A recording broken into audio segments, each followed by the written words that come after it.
terminábamos para la hora que es. ¿Qué tal si practicamos un poco de quichua?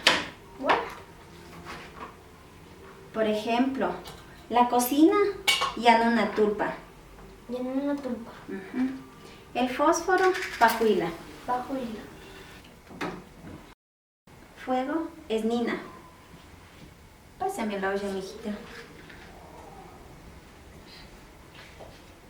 Olla, manga. Manga.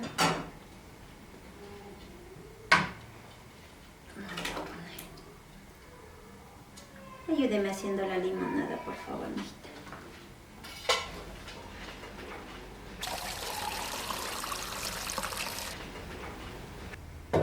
La jarra se dice guayo. Ah, guayo. ¿Me puedes pasar una cuchara, por favor? Sí, mamita. ¿Cuál quieres? ¿La chiquita o la grande? La chiquita. Venga, mami. La cuchara se dice bisha. Villa. Ajá, bisha.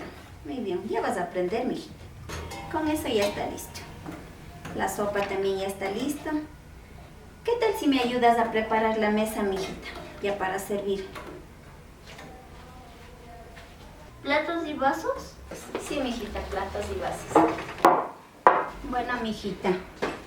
Mulu. Bisha. Cuchuna. Charichina. No vaya a olvidarse. Vaso pilchi. ¿Sí? Mulu, pilchi, villa, cuchuna, charichina. Gracias por ayudarme, mijita. Y no te vayas a olvidar lo que hemos aprendido hoy. Poquito a poquito vamos aprendiendo hasta que hables quichua, mami.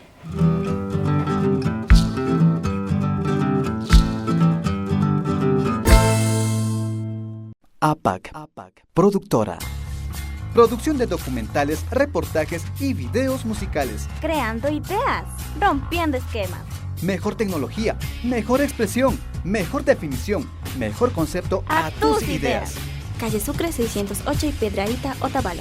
Teléfono 062-920-261.